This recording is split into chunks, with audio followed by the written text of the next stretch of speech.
Assalamualaikum warahmatullahi wabarakatuh. Bismillahirrahmanirrahim. Alhamdulillahirabbil alamin wassalatu wassalamu ala asyrafil anbiya'i wal mursalin sayyidina Muhammadin wa ala alihi washabihi ajmain. Subhanaka la ilma lana illa ma 'allamtana innaka antal alimul hakim. Rabbi shrah li sadri wa yassir li amri wahlul 'uqdatam min lisani yafqahu qawli wahdi qalbi wasaddid lisani. Amin ya rabbal alamin. Alhamdulillah. Pada malam hari ini sesuai dengan apa yang sudah direncanakan oleh beberapa guru-guru kita semuanya, yaitu Al-Ustadz Ali Zainal Muhammad dan juga beliau Gus Iman Kafa dan juga Akhina Hussein untuk di sini live membahas sesuatu yang penting, yaitu yaitu pola belajar Islam yang baik di media sosial, yang habis ini kita segera gabung semuanya kepada teman-teman. Baik, alhamdulillah sudah gabung semuanya.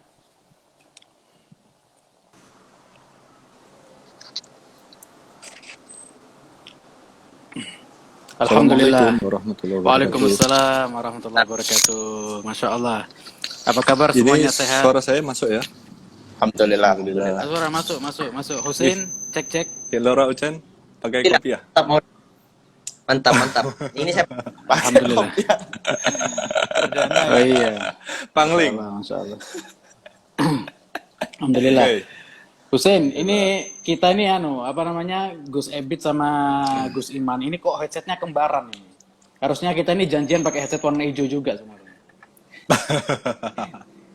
Wah, Hussein nggak denger, Hussein. iya.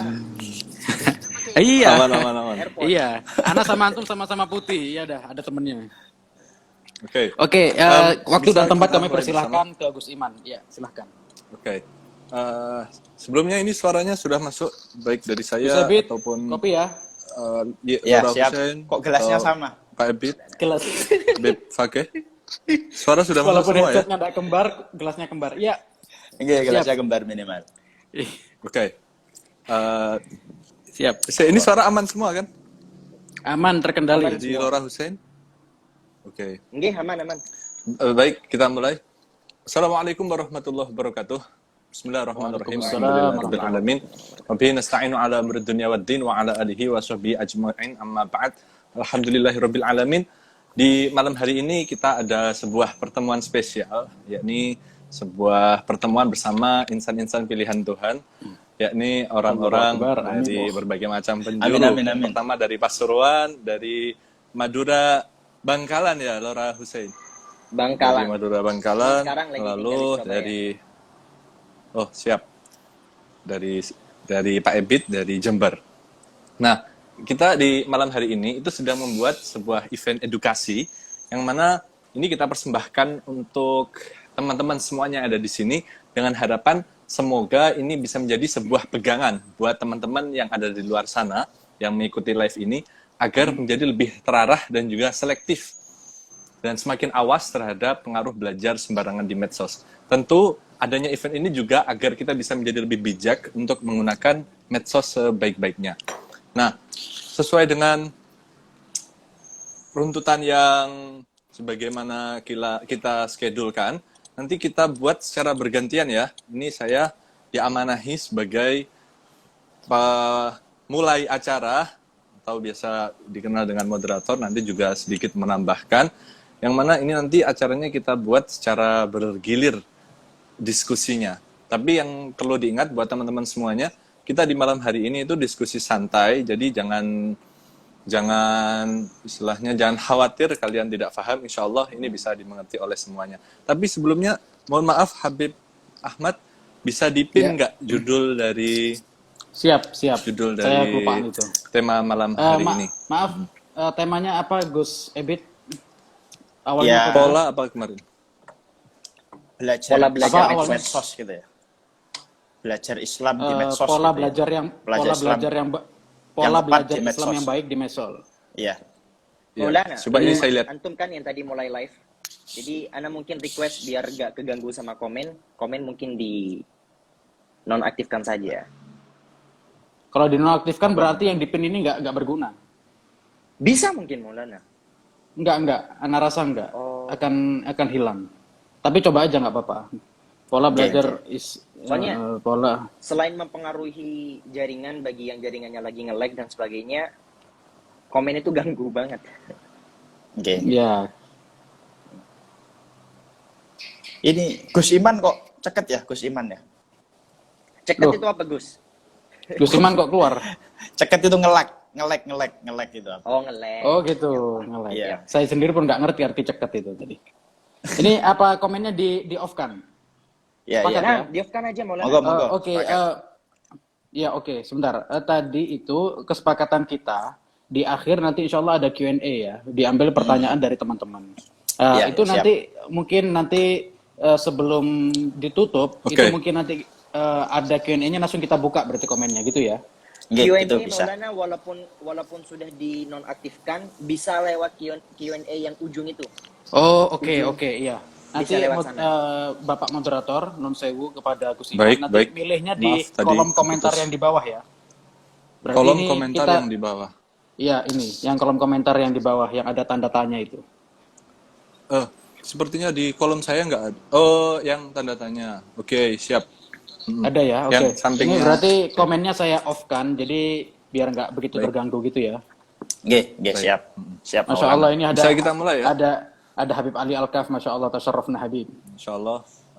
Alhamdulillah. Marhaban buat semuanya yang datang di Alhamdulillah. malam hari ini. Kita bisa kita bisa mulai. Ya, Lora Hussein di Marhaba. mana? Ya, Lora Hussein. Husin Sebentar, tiba-tiba Speaker mengeluarkan pertama. jurus menghilang. Ganti kopiah sepertinya. Biar kembar sama Habib Ahmad. Oke. Oke. Iya, alhamdulillah meskipun nggak kembar headsetnya tapi kembar cangkirnya sama Gus Ebit. Alhamdulillah. Ini suatu kemuliaan. Cangkir. Saya Gus juga Iman belum. mungkin gambar juga. Oh, tapi beda. Agak beda dikit. Iya. Yang penting isinya sama ya. Hussein, Oke, ini Nah, Maulana. kita Di sambil sini. menunggu. Ya Allah. Yossalam. Alhamdulillah. Kopiahnya Biar lebih- couple sama Habib Ahmad. Loh, Iya, kan? iya. Kembaran Sama-sama juga kan? putih. Masya Allah, Masya Atas Allah. putih, bawah Alhamdulillah. hitam. Masya Allah, Masya Allah. Ya, Marhaba, kita bisa silahkan mulai ya. Gus Iman. Nah, Ya, silahkan. Tadi sudah saya mukadimahi. Sekarang kita mulai dulu untuk pemaparan. Yang pertama, kita berikan setirnya kepada beliau, Lora Hussein Basyasman, yang mana beliau ini akan memaparkan terlebih dahulu sebuah kronologi terkait pengajian di medsos, bagaimana beliau tekuni saat ini. Beliau kan bisa dibilang itu rajanya pendakwah di medsos TikTok, siap. seingat saya. Ini apa namanya, dari kalangan selebritis segala macam sudah banyak sekali yang mengenal beliaunya. Saya tahu sendiri di Hussein Basyasman, begitu. Nah, oleh karenanya kita minta dulu pemaparan pertama kali, yakni mengenai sebuah kronologi beserta pendapatnya. Apa yang mengharuskan kita untuk menambah dalam salah satu lini hidup kita dengan pengajian medsos ini. Monggo ya Lora Hussein, waktu dan tempat saya persilahkan. Nanti bisa Oke. kita tambahkan dengan yang lain. Mengalir ya, bahasannya ini mengalir ya. Ya, siap. Ya, Santai. baik. Oke, sebelumnya bismillahirrahmanirrahim. Alhamdulillahirabbil alamin wassalatu wassalamu ala asyrafil anbiya wal mursalin sayyidina wa nabiyina maulana Muhammadin bil qasimil amin wa ala alihi wa sahbihi ajma'in. Subhanaka la ilma lana illa ma 'allamtana innaka antal alimul hakim. Amma ba'd. Sebelumnya jujur buat teman-teman sekalian, saya ketika berhadapan dengan tiga manusia-manusia pilihan Allah Subhanahu wa taala ini, saya ngerasa jadi Amin, amin. bahasanya itu kayak apa ya? Aduh, saya jadi ngerasa kayak pantasnya cuman pokoknya gitulah bahasanya. Mungkin teman-teman Bebek, tadi bebek. gimana? Bebek di antara para Bebek angsa. Sinjai. Tapi jangan ngomong bebek, saya jadi ingat bebek Sinjai akhirnya. Nanti kalau semisal dari beberapa akhina fillah ini semuanya ketika berkunjung ke Madura bakalan traktir bebek Sinjai juga nanti. Wajib. Biiznillah. Insyaallah. Jadi sebenarnya Ini kalau bisa ngomong direkam masalah videonya pola- Iya. Tuh, sebagai tanda bukti ya. Siap. Ketika saya Siap. selama bergelut di dunia permedsosan ya, lalu ketika saya melihat audiens, itu Masya Allah, Tabarakallah, ada beberapa hal yang mengharuskan mereka itu belajar di sosmed. Saya nggak bilang itu adalah jalan satu-satunya. Ketika seseorang belajar agama, lalu dia memprioritaskan belajar agamanya lewat sosmed, saya rasa kurang. Jujur saja, kurang. Ya. karena di sana gak ada sistem face to face, talakti dan sebagainya, di mana guru melihat kepada santri dan sebagainya. Itu kurangnya. Namun ketika kita melihat kondisi di zaman sekarang, ya kondisi di zaman sekarang, di mana mungkin guru-guru ngaji semakin malas untuk mengajar sebagian ya, terus hadirnya para orang-orang awam yakin bahwasanya YouTube itu sudah ada semua. YouTube itu sudah ada semua. Jadi ketika saya melihat para audiens, mereka kayaknya butuh untuk para orang-orang yang merasa dirinya sebagai pendakwah untuk menghadirkan sebuah metode-metode baru yang menjadi jembatan bagi kawan-kawan sekalian yang ingin belajar agama lewat medsos. Makanya kemarin, jujur, saya ngajak Gus Ebit, dan Gus Ebit juga ngajak saya buat bikin semacam aplikasi Ruang Guru, tapi isinya adalah materi-materi agama yang benar-benar dasar. Kita benar-benar gak mau bikin itu aplikasi terkait dengan organisasi manapun, sehingga dari berbagai macam kalangan bisa masuk. Itu yang kita inginkan. Hanya saja, Gus, setelah saya kemarin bikin-bikin dan sebagainya, Gus, itu butuh biaya sampai, aduh, ketika saya tanya ke teman saya, aduh, biayanya ternyata agak main-main. Makanya sedang saya usahakan gimana caranya kita kayaknya untuk di awal-awal kita fokus di website, bukan fokus di aplikasi, karena aplikasi ternyata butuh sampai puluhan M, Gus.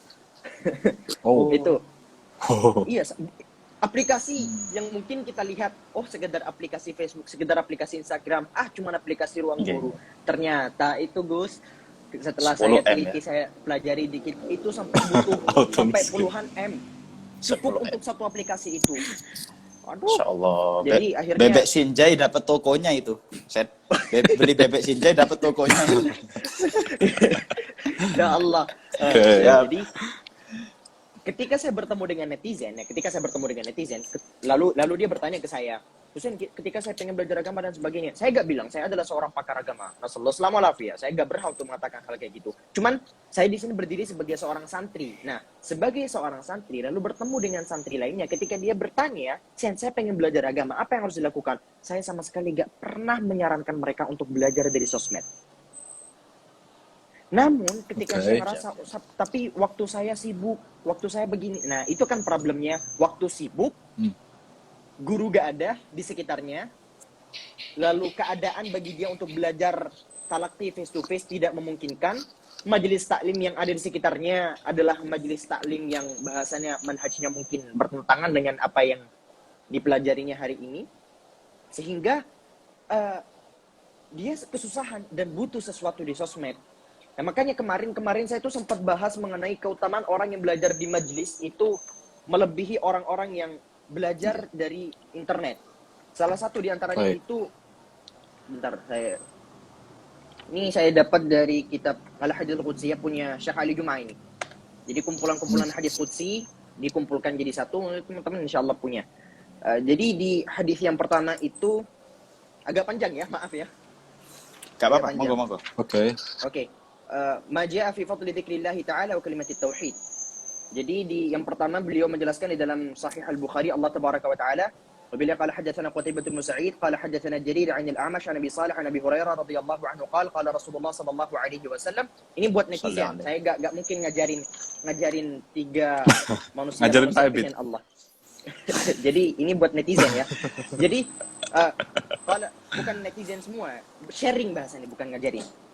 قال رسول الله صلى الله عليه وسلم إن لله ملائكة يطوفون في الطرق يلتمسون أهل الذكر فإذا وجدوا قوما يذكرون الله تنادوا هلموا إلى حاجتكم قال فيحفونهم بأجنحتهم إلى السماء الدنيا. Ini adalah keutamaan orang-orang yang menghadiri majlis zikir secara langsung yang mungkin saya gak bisa memastikan, yang mungkin orang-orang yang belajar via Zoom, via Jimit mungkin dapat, tapi percikan-percikan kecilnya. Jadi, innalillahi malaikah yatufuna fit turuq. Allah Subhanahu wa taala punya malaikat yang tugasnya adalah keliling-keliling. Ya, yaltamisuna ahla dzikr. Mereka mencari para ahli dzikir. Ahli dzikir di sini dijelaskan adalah para ahli ilmu, orang-orang yang belajar agama Allah, belajar halal haram, belajar hukum-hukum Allah tabaraka wa taala, fiqh, tauhid, termasuk diantaranya adalah belajar ilmu alat juga, ya. Kemudian ketika mereka menemukan satu kaum, sekumpulan, nah di sini kan bahasanya sekumpulan manusia yang berzikir kepada Allah, mempelajari ilmu-ilmu Allah Tabaraka wa Ta'ala, lalu akhirnya dikatakan kepada mereka, ayo yang mau minta, ayo minta, yang mau berdoa, ayo berdoa. Nah, disinilah keutamaan orang-orang yang kemudian berdiri di hadapan majelis ilmu, doanya itu insya Allah kabul. Doa seorang santri yang benar-benar nyantri, insya Allah itu gampang diterimanya sama Allah Subhanahu wa Ta'ala. Kemudian para malaikat itu seakan-akan mengepakkan sayapnya di atas langit dunia, orang-orang yang sedang berzikir di hadapan Allah Subhanahu wa Ta'ala sebagai bentuk sana, sebagai bentuk penghormatan kepada para manusia yang sedang belajar, yang sedang nyantri, yang sedang bertalaqi, yang sedang berada di satu majelis zikir. Fais'aluhum rabbuhum wa huwa a'lamu bihim. Kemudian Allah Subhanahu wa Ta'ala bertanya kepada para malaikat dalam keadaan Allah itu sudah tahu tentang keadaan para malaikat ini. Ya, ini buat netizen. Ini saya sempat gini. Oh Husein, kenapa Allah masih sempat nanya? Ini dari kawan saya yang nonis. Kenapa nonis ateis lagi? Nonis ateis. Kan sering ada yang sering dipertanyakan tuh rata-rata katanya Allah satu. Kenapa penyebutannya itu adalah kami? Gitu biasanya. Itu pertanyaan yang paling umum. Lalu pertanyaan kedua, kenapa Tuhan masih bertanya kepada hamba? Itu tuh pertanyaan itu. Nah, jadi sifat pertanyaan buat teman-teman sekalian itu terbagi menjadi 3. Ada pertanyaan untuk mendapatkan jawaban, ada pertanyaan untuk memberikan jawaban sebagai bentuk informasi, lalu ada pertanyaan sebagai bentuk hinaan atau menjatuhkan. Bentuk pertanyaan untuk mendapatkan jawaban, ya sama seperti pertanyaan biasa. Ini apa, ini hukumnya apa, ini hukumnya apa. Lalu pertanyaan untuk memberikan jawaban sebagai bentuk informasi, sama seperti malaikat Jibril ketika bertanya kepada Nabiullah Muhammad SAW. Yang saya yakin mungkin teman-teman sekalian tahu haditsnya, hadits masyhur. Ketika Rasulullah SAW didatangi oleh malaikat Jibril, kemudian malaikat Jibril bertanya kepada Rasulullah mengenai definisi Islam, iman, ihsan. Di sana malaikat Jibril bukan karena tidak tahu mempertanyakan itu, tetapi sebagai bentuk pengajaran terhadap hamba-hamba yang lain. Sama, Allah Subhanahu wa Ta'ala bertanya kepada para malaikat bukan karena Allah tidak tahu, tetapi sebagai bentuk pengajaran agar pertanyaan ini diabadikan ke dalam sebuah hadis yang kita sebagai makhluk-makhluk hina ini tahu daripada Allah Subhanahu wa Ta'ala melalui pertanyaan ini. Kemudian Allah Subhanahu wa Ta'ala bertanya kepada para malaikat, "Ma yaqulu ibadi?" Apa yang dikatakan oleh hambaku? Kemudian yaqulun yusabbihunak wa yukabbirunak wa yahmadunak wa yumajjidunak. Kemudian para malaikat berkata kepada Allah Subhanahu wa Ta'ala, ya Allah, mereka sedang memujimu, bertakbir kepadamu, mentahlilkanmu, dan sebagainya sebagai bentuk pujian kepada Allah Subhanahu wa Ta'ala. Allah bertanya, "Fahal ra'uni?" Mereka tuh nanya apa enggak sama mereka tuh sudah lihat apa enggak sama saya? Sama aku, wahai para malaikat. Kemudian para malaikat menjawab, tidak. Wallahi ma ra'auka. Tidak, ya Allah, demi engkau. Tidak, mereka tidak melihatmu. Faqal, wa kaifa law ra'auni? Qala yaqulun law ra'auka kanu ashadda laka ibadatan wa ashadda laka tamjidan wa tahmidan wa aktsara tasbihan. Andai kata mereka itu melihatmu, ya Allah, mereka akan betul-betul lebih parah, lebih fokus lagi dalam ibadahnya. Itu yang akan terjadi ketika seorang hamba itu melihat Allah Subhanahu wa Ta'ala. Fama yas'alunani qal yas'alunaka al-jannah. Kemudian apa yang mereka minta? Mereka meminta kepadamu surga. Ini adalah sebuah, makanya kemarin ya teman-teman mungkin tahulah tentang sebuah narasi yang masyhur insyaallah, Rabi'atul Adawiyah. Saya tidak meminta surga, saya meminta ridha Allah Subhanahu wa Ta'ala. Nah, narasi ini pertama sifatnya tidak menjadi hukum ya. Sifatnya itu tidak menjadi hukum buat teman-teman. Karena kemarin saya sempat ditanyai, "Husain, boleh enggak saya meminta surga?" Jawabannya boleh-boleh aja. Narasi yang dibawakan oleh Sayyidah Rabi'atul Adawiyah itu bukan narasi sebagai bentuk hukum, tapi itu adalah pilihan beliau dalam menyikapi konsep-konsep rahmat Allah Subhanahu wa Ta'ala. Jadi kalau dibilang dilarang seorang hamba untuk meminta surga, Rasulullah SAW menyuruh Sayyidatuna Aisyah radhiyallahu anha ketika bulan Ramadan, apa itu? Asyhadu an la ilaha illallah, astaghfirullah, nas'aluka ridhaka wal jannah, nas'aluka ridhaka wal jannah.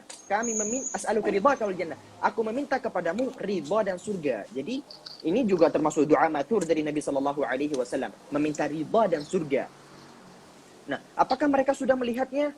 Wallahi ya Rabbi ma ra'auha. Demi engkau ya Allah, mereka tidak melihat surga itu. Apa yang terjadi ketika mereka melihatnya? Mereka akan asyadda 'alaiha hirsan wa asyadda laha talaban wa 'azama fiha raghbatan. Mereka akan sungguh-sungguh dalam permintaannya, sungguh-sungguh dalam ibadahnya. Qala famimma yata'abbadun. Mereka berlindung dari apa? Qala ya rabbi minan nar. Yaqul bla bla bla, intinya hadisnya agak panjang dan di akhir ini ada dan di akhir hadis ini yang benar-benar bikin saya itu kagum gitu sama rahmat Allah Subhanahu wa taala. Saya melihat rahmat Allah Subhanahu wa taala ini benar-benar masyaallah tabarakallah. Kemudian para malaikat itu, qala yaqulu malakum minal malaika. Satu malaikat di antara banyak malaikat itu berkata, fihim fulanun laisa minhum innama ja'a li hajah. Di sana itu ada seorang fulan yang dia itu gak niat ngaji, cuman kebetulan aja lagi ngumpul-ngumpul sama majelis ilmu. Mungkin sekedar lewat. Makanya di hadis yang diriwayatkan oleh Imam Muslim, bahkan lebih spesifiknya lagi diriwayatkan oleh Imam At-Tirmidzi, di sana inna fihim fulanan al-khata'. Inna fihim fulanan al-khata', menggunakan narasi al-khata'. Ada seorang hamba, seorang pendosa yang kebetulan innama marra fajalasa ma'hum, cuman kebetulan lewat, kemudian ya lagi pengen istirahat mungkin, atau lagi duduk-duduk mungkin, berteduh atau karena apapun, yang dimana teduhan tadi itu atau duduknya dia adalah ketika sedang ada pengajian. Nah, fayaqul walahu ghafartu humul qawmu la yashqa bihim jalisuhum. Aku juga mengampuni dia.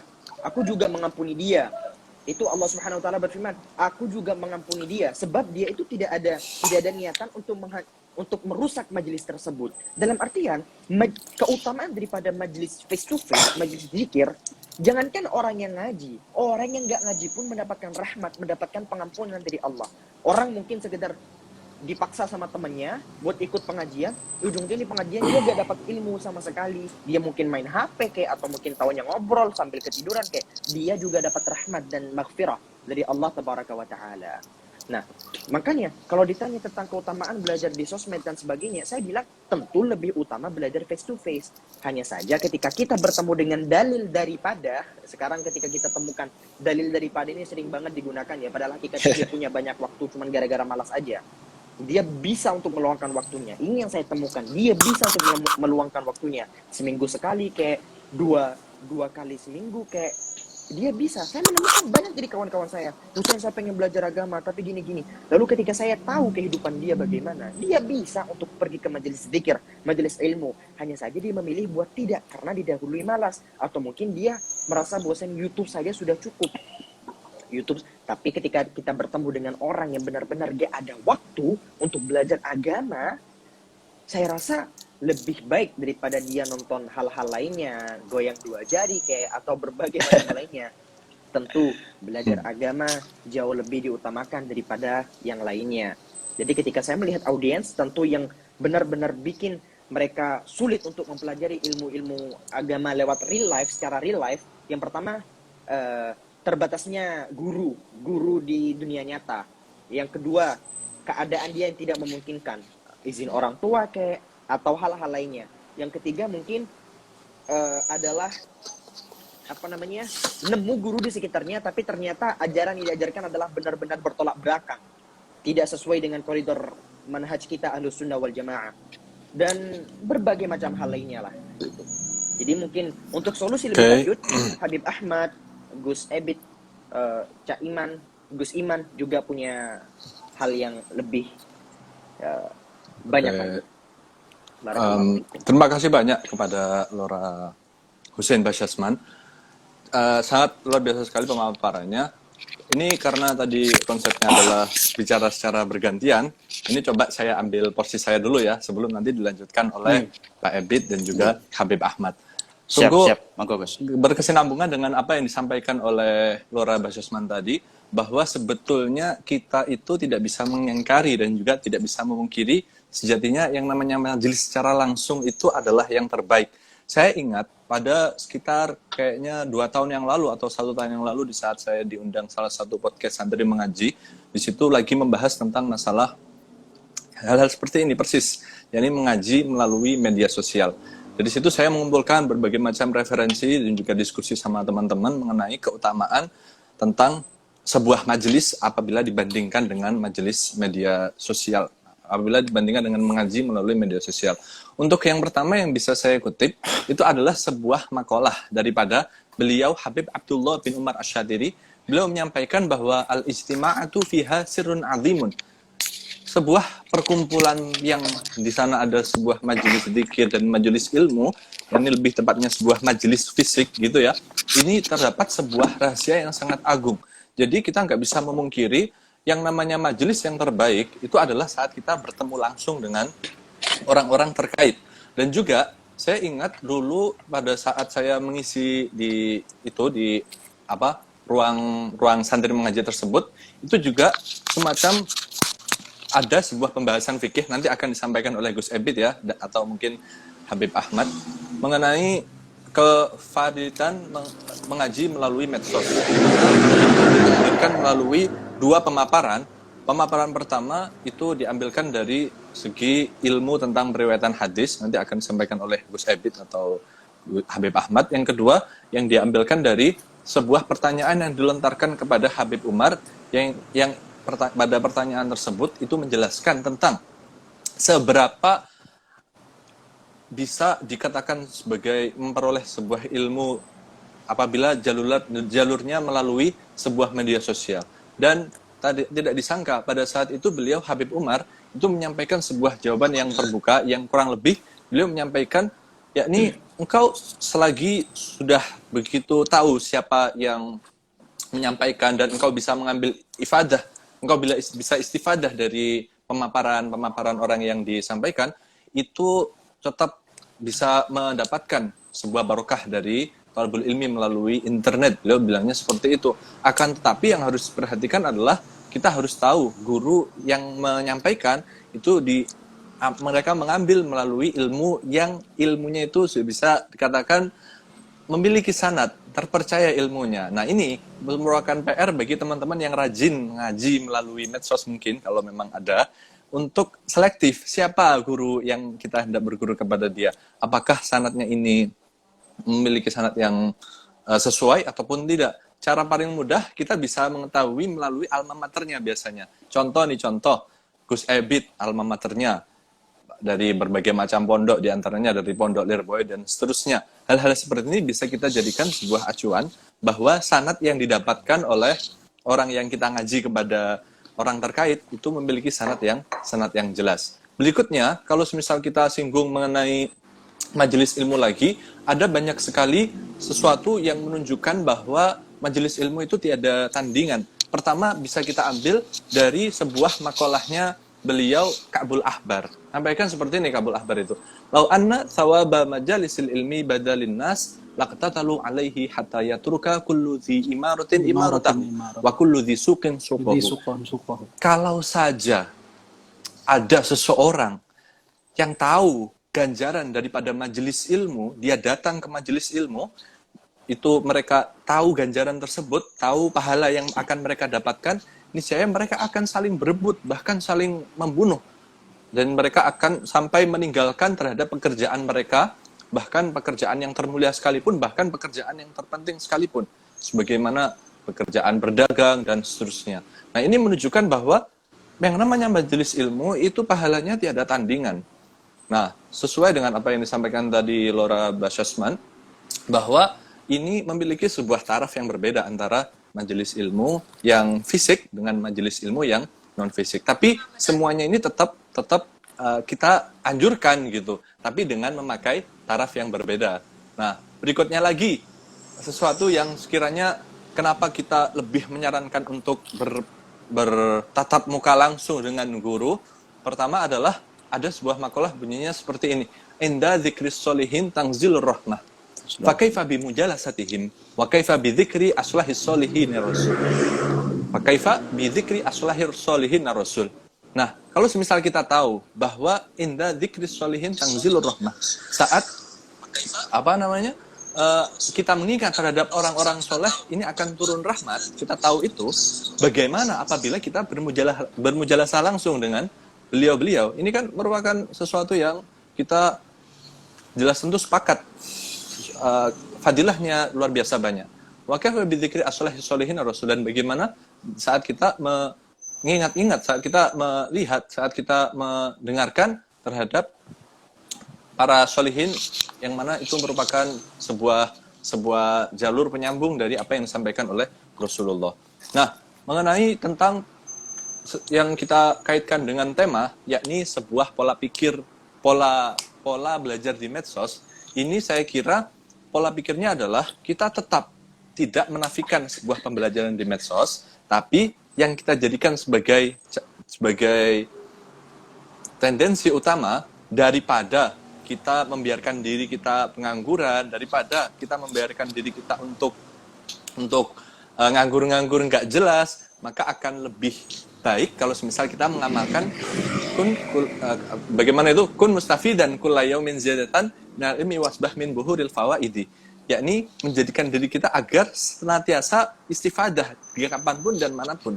Sehingga dalam hal ini tidak hanya berlaku bagi orang-orang yang katakanlah tidak memiliki kesempatan untuk belajar, bahkan sekelas orang-orang yang sudah mondok sekalipun, itu adalah sesuatu yang tetap dianjurkan untuk menyimak kajian ilmu dari medsos. Biar apa? Biar ia mengisi waktunya dengan hal-hal yang sekiranya membuat dia selalu beristifadah setiap hari. Sebab apa? Sebab rumusnya manusia, kalau semisal dia itu membiarkan diri dalam sebuah hal-hal yang tidak bermanfaat, pasti nanti akan menjurus kepada sebuah kemaksiatan. Nanti secara tidak langsung kita akan terdorong dan lama-lama akan melakukan hal-hal yang tidak jelas, karena itu merupakan sesuatu yang bisa dibilang malayaknihi. Soalnya kan juga ada sebuah makalah tarku malayaknihi tersebut. Nah, ini kita min husni islamil mar'i, ngaji melalui medsos, betul, min husnil mar'i tarku malayaknihi. Di mana kita mengaji di medsos ini untuk menerapkan hal tersebut, daripada kita membiarkan diri melakukan hal yang tidak bermanfaat, mending kita serahkan diri kita untuk tetap mengamalkan kun mustafidan kulla yaumin ziyadatan minal ilmi wasbah min buhuril fawaidi, tanpa menafikan kita belajar melalui fisik. Jadi belajar melalui fisik itu juga sesuatu yang melalui tatap muka langsung itu merupakan sesuatu yang tidak bisa kita tawar gitu. Nah, saya ingat dulu pada saat kira-kira 2 atau 3 tahun yang lalu, saat saya sowan kepada guru saya Agus Said Ridwan, insya Allah pas itu Gus Ebit masih di Lirboyo, sama-sama sowan. Beliau bilang, ada tipikal manusia yang mereka ada 4 tipikal. Tipikal pertama memang sudah memiliki guru yang kuat. Tipikal kedua memiliki sebuah kegiatan yang lain dan sempat mengaji. Terus pokoknya pada titik keempat ini dia sama sekali tidak memiliki ruang untuk belajar, tidak memiliki ruang untuk mengaji secara langsung karena adanya faktor pekerjaan dan lain-lain. Dan dalam hal ini kita perlu mengisi ruang dakwah yang demikian seperti yang biasa dilakukan oleh Lora Hussein Basyasman. Ini kan betul-betul saya rasa sangat-sangat bermanfaat bagi orang-orang yang memiliki sebuah pekerjaan yang atau tidak memiliki pekerjaan sekalipun, tapi mereka ada dalam sebuah lingkungan yang tidak mendukung gitu. Terlebih di orang-orang yang jauh dari kalangan pesantren. Dia memiliki sebuah alma mater, katakanlah memiliki sebuah alma mater yang baik, memiliki katakanlah memiliki marga ataupun segala macam, pokoknya gitulah. Dia tuntutannya pada pekerjaan, tapi lingkungannya sama sekali tidak ada yang mengarahkan dia menuju hal-hal yang sifatnya pembelajaran melalui majelis langsung. Nah, dalam hal ini pengajian medsos itu akan sangat berperan. Saya tahu dalam beberapa waktu yang lalu itu kajiannya beliau Lora Basyasman itu sempat dikutip oleh beberapa selebgram, di antaranya kalau tidak salah itu siapa itu? Tasya Farasya. Nah, itu sempat mengambil ilmu dari apa yang disampaikan oleh Lora Basyasman. Beneran. Itu dikutip melalui story-nya, terus dikutip melalui, pokoknya itulah sebuah kado hebat untuk orang-orang yang ada di luar sana agar mereka tetap bisa mengaji. Nah, ini fungsi utama daripada pengajian medsos itu kita gemparkan itu adalah untuk menutupi ruang-ruang tersebut. Nah, berikutnya, karena ini kita sedang membahas tentang majelis ilmu juga membahas tentang perkembangan remaja, pengajian melalui medsos dengan menggunakan platform apapun, Facebook, Instagram, atau mungkin TikTok dan seterusnya, ini bisa menutup kemungkinan orang mendapati sebuah hal yang sangat ditakutkan oleh siapapun, yakni menutup seseorang untuk ada dalam sebuah lingkup pengangguran. Pak Abid jelas tentu hafal sebuah nazom yang disampaikan oleh Imam As-Suyuti, di mana di nazom insyaallah 700-an beliau mengatakan inna syababa wal faragha wal jadah mufsidatun lil mar'i ayyamafsadah, bahwa sesungguhnya sebuah masa muda, sebuah pengangguran, nah ini yang perlu digarisbawahi, pengangguran dan juga memiliki sebuah kekayaan itu dapat merusak seseorang dengan benar-benar merusak. Mufsidatun lil mar'i ayyamafsadah, dengan cara apapun ketiganya ini bisa merusak terhadap masa depan seseorang, bisa merusak terhadap kehidupan seseorang. Nah, coba kita melihat lebih dalam. Dengan kita memperkaya media sosial ini dengan kajian-kajian yang bermanfaat, dengan kajian-kajian yang ilmiah, walaupun menurut Gus Ebit, menurut Lora Basyasman, menurut Habib Ahmad itu adalah sesuatu yang remeh-temeh, tapi itu bukan sesuatu yang remeh-temeh mungguh mereka gitu. Mereka memerlukan sebuah asupan keilmuan, dan secara tidak langsung kita menutup mereka ada dalam sebuah faragh, ada dalam sebuah pengangguran, di mana ini dianggap oleh beliau Imam As-Suyuti dalam kutipan syairnya, yakni Nazm Uqudul Juman, itu sebagai sesuatu yang dapat merusak, sebetul-betulnya merusak. Bayangkan coba, kalau semisal TikTok masa kini tidak ada Lora Basyasman, isinya orang joget TikTok semua gitu. Bayangkan coba kalau semisal ada orang-orang yang tidak kita isi platform tersebut dengan hal-hal yang bermanfaat. Niscaya akan banyak sekali orang-orang berjatuhan dalam kemafsadahan karena adanya sebuah pengangguran yang tidak ditangani. Nah, kita bertanggung jawab kepada mereka-mereka untuk melakukan hal tersebut. Jadi, jangan kira istilahnya itu adalah sesuatu yang remeh bagi semua konten kreator. Ya, walaupun saya sadari, saya sering sekali menasihati pada diri saya bahwa adanya platform media sosial itu sesungguhnya tidak menjadi sebuah tolak ukur seorang alim atau bukan. Saya menasihati pada diri saya sendiri gitu. Jadi adanya medsos itu bukan menjadi tolak ukur orang ini alim, orang ini seperti ini. Tidak. Tapi media sosial ini lebih ke bagaimana kita bisa bermanfaat bagi orang lain. Bagaimana kita bisa melatih kemampuan diri kita sebagai konten kreator tentunya.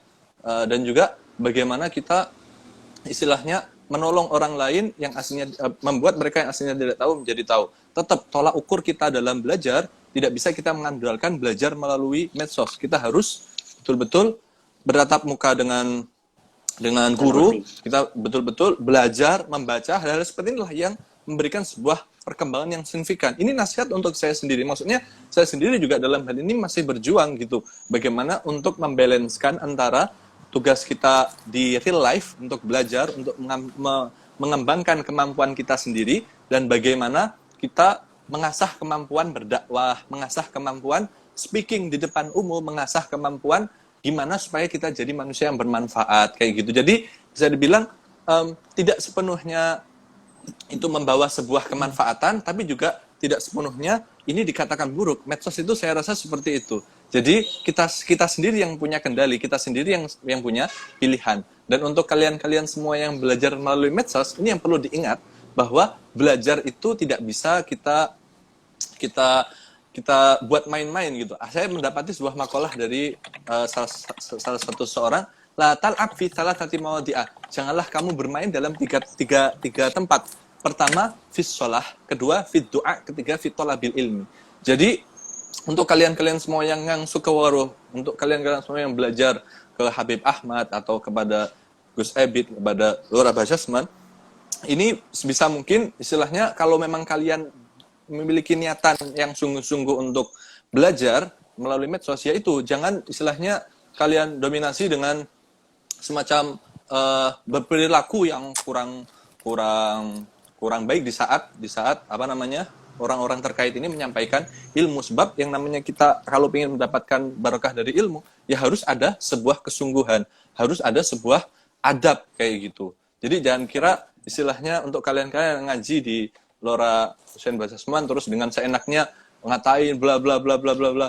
Ini saya kira bahayanya ke kalian sendiri. Sebab apa? Nanti keberkahan ilmu yang kalian dapatkan melalui beliau ini akan akan berkurang. Nah, sebagaimana adab seorang murid kepada seorang muallim. Kurang lebih itu dulu yang saya paparkan. Nanti bisa kita lanjut ke sesi-sesi kemudian. Ini kita lempar lagi kepada siapa dulu nih? Habib Ahmad atau Habib Gus Ebit Gus dulu? Ebit. Gus Ebit, monggo. Oh, Iya. oke. Oh. Oke, Gus Ebit ya. Gus Ebit apa Habib Ahmad? Kalau dulu. Gus Ebit. Oke, Gus Ya, Ebit dulu. Assalamualaikum warahmatullahi wabarakatuh. Waalaikumsalam Alhamdulillahirabbil alamin wassalatu wassalamu ala asyrafil anbiya'i wal mursalin sayyidina wa habibina wa maulana Muhammadin sallallahu alaihi wasallam wa ala alihi washabihi ajmain. Amma ba'du. Sangat bagus sekali dari pemaparan Yek Lora Basasman dan juga dari Cak Ipan tadi. Saya sedikit menambahkan ya, tentang beberapa poin yang menurut saya penting. Pertama, ngaji di media sosial ini bagi kami merupakan sebuah keniscayaan untuk zaman sekarang. Seiring perkembangan zaman. Jadi, kalau saya mentamsilkan itu sama halnya seperti zaman dahulu. Kita tahu para sahabat ketika belajar dari Nabi Muhammad tentang hadis, tentang Al-Quran. Ini mayoritas para sahabat itu menangkap hadis ataupun Al-Quran langsung dengan pikirannya, dengan cara menghafal. Makanya dijelaskan dalam salah satu kitab, kenapa Nabi Muhammad itu kok ummi. Kenapa kok ummi? Sebab apa? Sebab ketika zaman dulu orang bisa menulis, orang bisa membaca, ini merupakan sebuah kekurangan. Karena apa? Karena menunjukkan kalau dia menangkap dengan pikirannya, dengan cara menghafal, ini masih belum bisa. Itu yang pertama. Yang kedua dia dikira sebagai syu'ara. Nah, ini kan sangat membahayakan. Jadi makanya yang asalnya dari pikiran dihafalkan, lalu berpindah ke kertas, berpindah ke batu-batu dengan cara hadis ditulis ketika masanya Umar bin Abdul Aziz. Ini kan ada semacam pergeseran. Gitu loh ya. Nah, sebenarnya pola belajar di medsos itu sama dengan itu, yang asalnya dihafalkan dan juga langsung dihafal, langsung dijelaskan, lalu berpindah ke tulisan. Kalau misalkan sekarang nisbatnya, kalau zaman dulu itu harus bertatap langsung, harus bertemu dengan guru dan lain sebagainya, lama-kelamaan seiring berjalannya waktu, orang semakin menggantungkan diri pada media sosial. Ini yang perlu kita waspadai. Bahkan kalau kita lihat ya, para sahabat zaman dulu itu ketika mendengar hadis yang panjang, langsung beliau hafalkan. Ini bukan hal yang aneh. Sebab apa? Sebab barangkali Cak Iman tahu ya, salah satu teman kami kebetulan satu angkatan mustahik dengan Cak Iman. Dulu pernah cerita ke saya, kalau mau menghafal, kalau mau sekolah di Lirboyo itu kan harus hafal takrirot dulu. Tidak.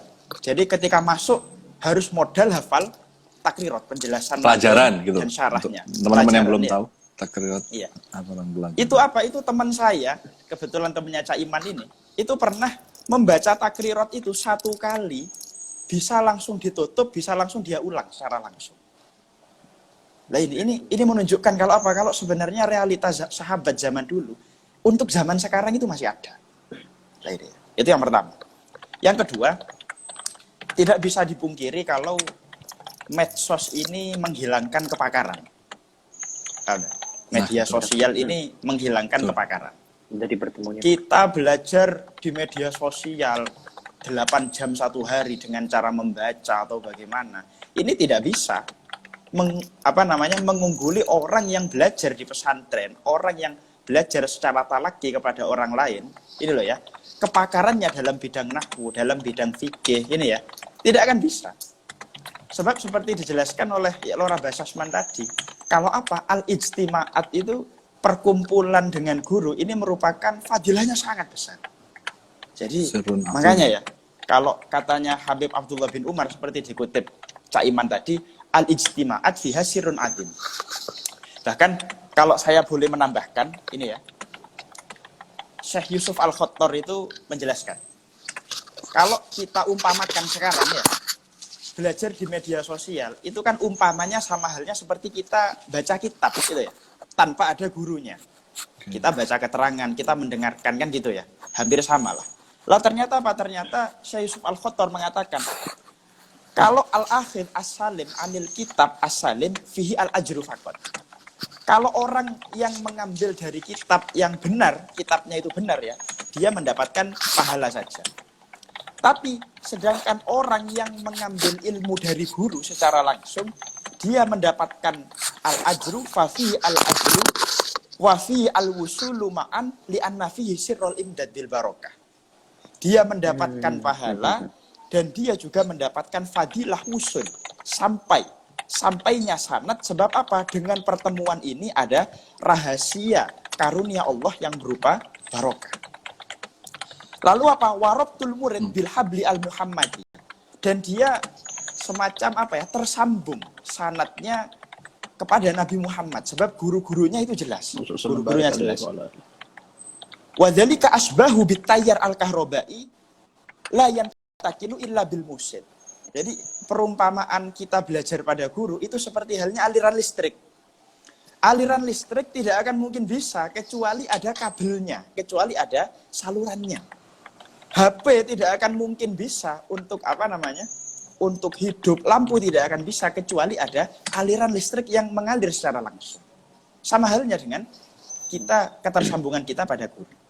Makanya tidak heran kalau Abdullah bin Mubarak pernah mengatakan al-isnad minaddin falaulal isnad laqala man syaa masyaa. Sanad ketersambungan murid dengan guru ini merupakan bagian dari agama. Kalau tidak ada sanad laqala man syaa masyaa. Tentu siapapun akan mengatakan hal apapun. Kalau kita perhatikan seperti dijelaskan di Lora Basasman tadi. Ketika orang berbicara soal kedokteran, berbicara soal teknik dan lain sebagainya, orang sadar diri, saya bukan bidangnya bicara soal kedokteran gitu ya.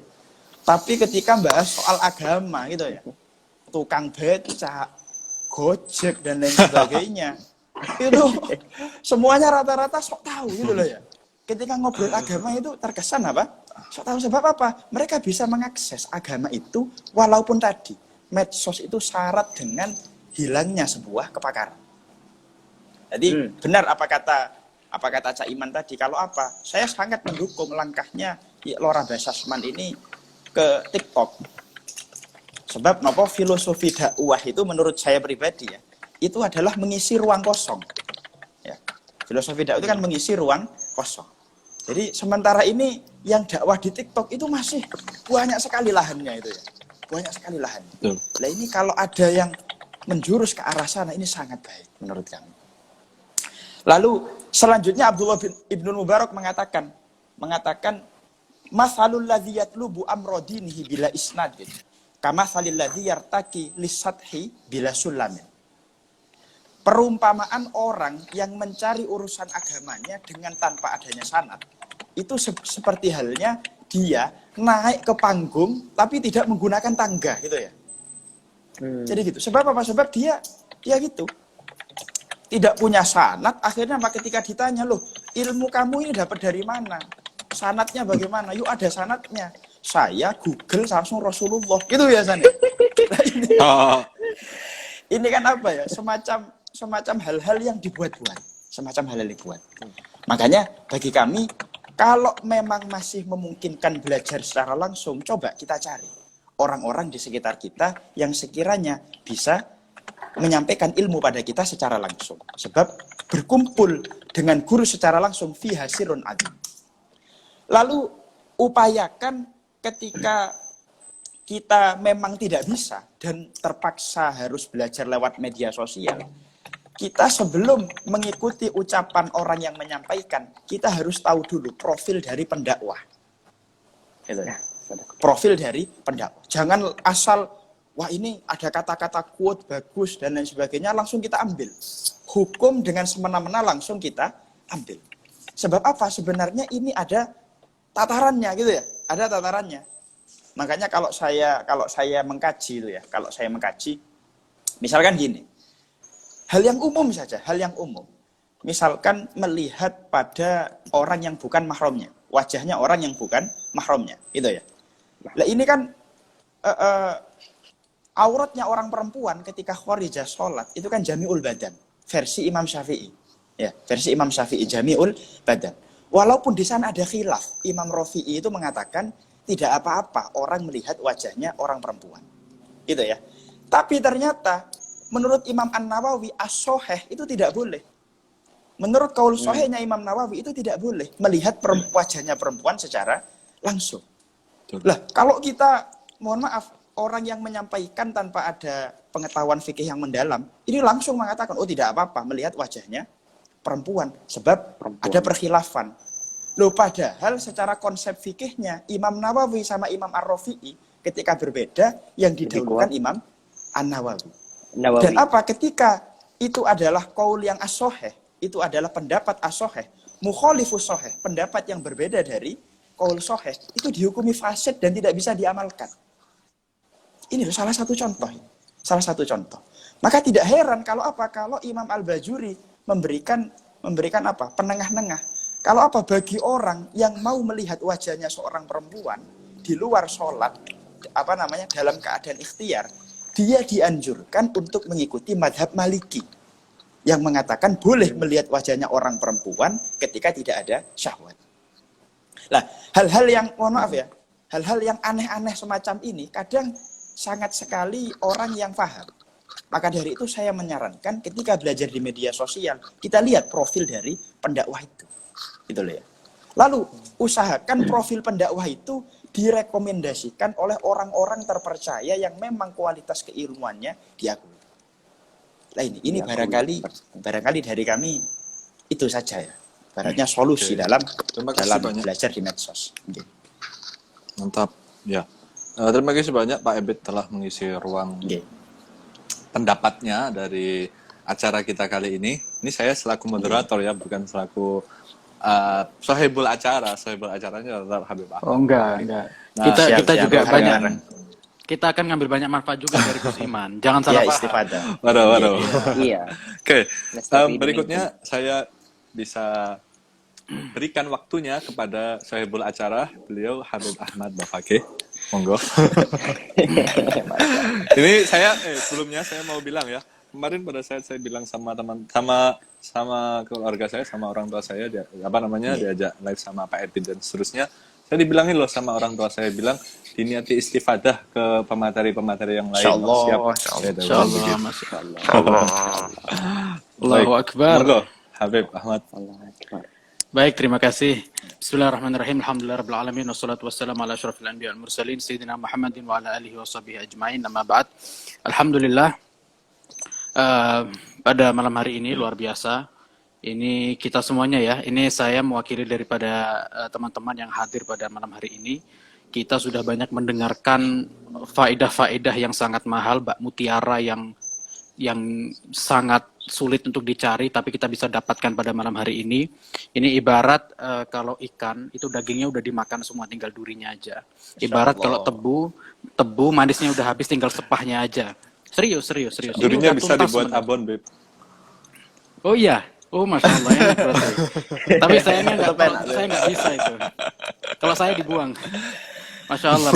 Intinya, begini. Alhamdulillah.